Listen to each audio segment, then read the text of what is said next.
This video is aiming to provide a relatively short, focused rebuttal to Alisa Childers' book, Another Gospel. My response is based on the opening statement I gave in a recent debate with Doug Groteis, as well as in my 2022 book, Progressive Christians Love Jesus Too, both of which are linked below. But first of all, why talk about Alisa Childers? Well, her book, Another Gospel, has been enormously popular since its release in 2020. It now has over 3,100 reviews on Amazon, and Childers' videos about progressive Christianity rack up hundreds of thousands of views on YouTube. In the last few years, she's become a top-tier influencer among conservative evangelicals. Like it or not, her opinions matter. Well, the central thesis of Another Gospel is that progressive Christianity is not Christianity at all, but rather it is an entirely different gospel and indeed a different religion.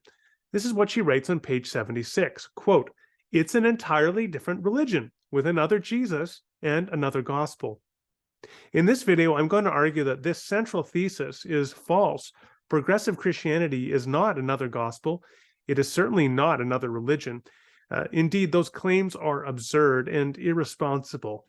To that end, I will raise 5 problems with Childers' book and with this thesis to show that it is indeed false and harmful. The first problem is vagueness. Now, from the outset, Childers' thesis is critically hampered by an inherent vagueness in the term progressive Christianity. It's a term that is used to refer to individuals as theologically and culturally diverse as the late Episcopalian Bishop John Shelby Spong and the evangelical left theologian and activist Shane Claiborne. But this is no fault of the term. The same could be said of the term evangelical Christianity. Evangelical Christianity also has a very wide semantic range. It's been used to refer to persons as diverse as Joel Osteen, John MacArthur, and Beth Moore, and that illustrates the problem. If you were to claim that evangelical Christianity is another religion, you'd be making a claim about persons and communities and theologies as diverse as that which are represented by Osteen, MacArthur, and Beth Moore. In short, such a thesis would fail because the term itself is just too vague and has such inherently fuzzy boundaries. And the same is true of the term progressive Christianity.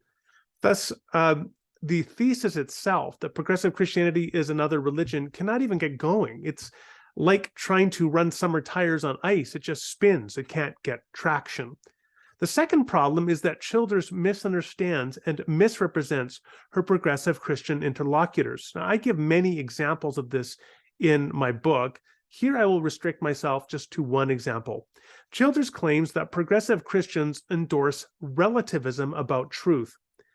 And what she means by that, quite clearly, is radical individualistic voluntarism about truth. Now, what that means is individual means just the individual creates truth, and voluntarism means that they create truth by an act of will. The example that she gives is this: that if a person likes the taste of bacon, then if they are a radical relativist about truth, they think I can just make bacon healthy just by wanting it to be healthy. And that's the view that she attributes to progressive Christians, that they are radical individualistic voluntarists about truth, that progressive Christians allegedly think they can make things true as individuals just by willing that those things be true. But this is not only false, it is patently absurd. I've never met any progressive Christian who endorsed radical individualistic voluntarism about truth.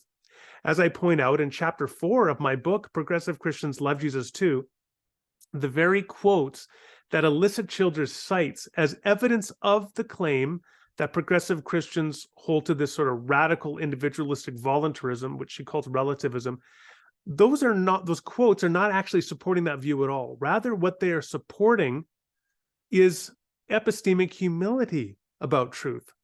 When she quotes Rob Bell or John Pavlovitz or Brian McLaren, what they are defending is epistemic humility. In other words, they're saying we need to recognize as individualistic knowers that we are fallible, that we can make mistakes, that we don't know everything. And that position itself entails and implies an objective view of truth. Because if you can fail to grasp truth, if you're fallible, then truth isn't simply an exercise of your individual voluntarist expression, your will. So there's no shortage of irony here that Childers spreads falsehoods about the very people she claims have themselves undermined truth. I don't know whether Childers is a grossly inept reader of these people or whether she is actively intending to spread disinformation. I don't know. I'm not going to opine on that. But again, there's no shortage of irony that she spreads falsehoods in the name of truth. The third problem is that Childers' critique is based on a conflation of her own evangelical beliefs with mere Christianity. Now, in my experience, this is a very common problem among conservative Christians. Rachel Held Evans writes the following in her book, Searching for Sunday, that when she was growing up as evangelical, quote, I understood evangelical to be an adjective synonymous with real or authentic. In other words, Evans is saying that when she grew up, she was taught to think that to be evangelical Christian just as to be an authentic or a real Christian. Childers seems to have that same assumption. She assumes that conservative American evangelical Christianity is just synonymous with mere historic or authentic Christianity. Now, two examples of this. Childers defines the doctrine of atonement in terms of the penal substitutionary theory of atonement, and she defines hell, or the doctrine of posthumous judgment in Christianity, with the theory of eternal conscious torment. And so when progressive Christians reject penal substitutionary theory of atonement and the eternal conscious torment theory of posthumous judgment, as many progressive Christians do, Childers concludes that they have thereby rejected the atonement, that they have rejected any concept of posthumous judgment, and thus that they are no longer historic or authentic Christians at all. But this kind of reasoning is frankly just born of provincial ignorance in terms of the breadth and width and depth of historic and Orthodox Christianity.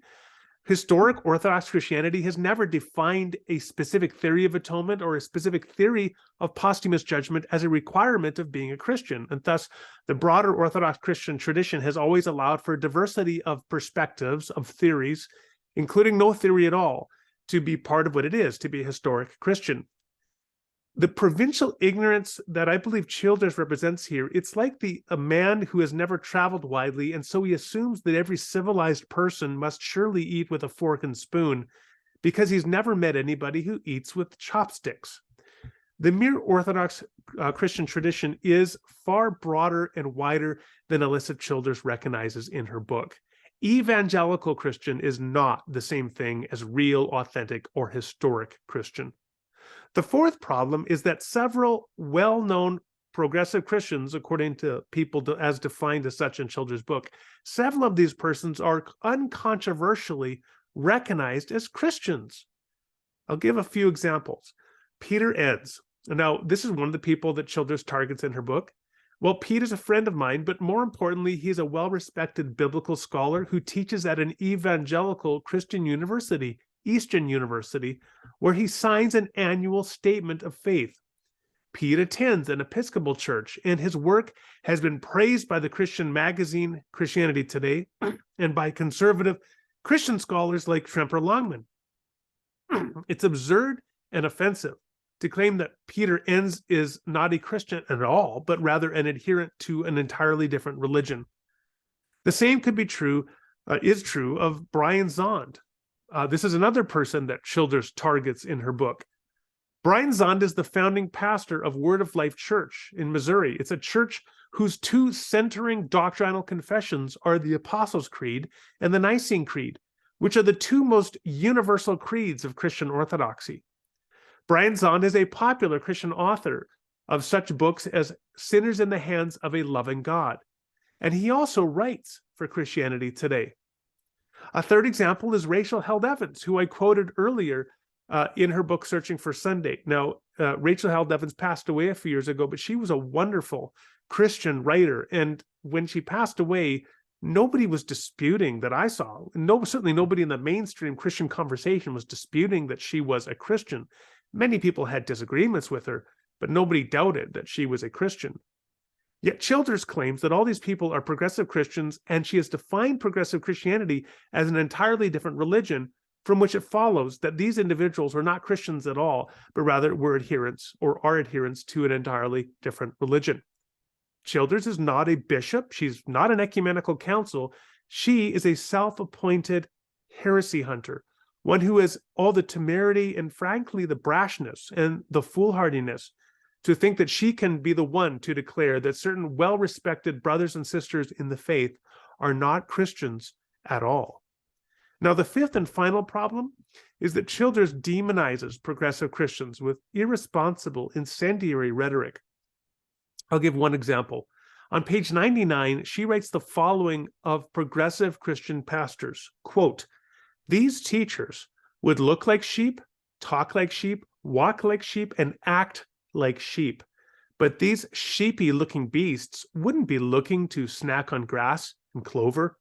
These would be carnivorous hunters looking to sink their chops into nice, juicy sheep steak."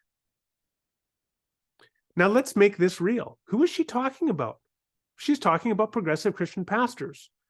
Brian Zahnd is a progressive Christian pastor, according to Alisa Childers. So by implication, Brian Zahnd is not a sheep. He is a wolf dressed up as a sheep who maliciously only wants to hunt, kill, and eat the very congregants that he has been serving at Word of Life Church for 40 years. And I know many other pastors who identify as progressive Christians. And these are humble, godly men and women. They're not carnivorous hunters looking to slaughter, kill, and eat their congregants. This kind of rhetoric is just so offensive. It's frankly despicable, and it's dehumanizing, and it's very harmful. To conclude, the central thesis of Childers' book, Another Gospel, is false. But it's not just false, it's grossly false. And it's not just grossly false, it's also deeply harmful, as it spreads disinformation about fellow Christians, it dehumanizes them, and it leads to unnecessary and just misguided and false divisions in the church.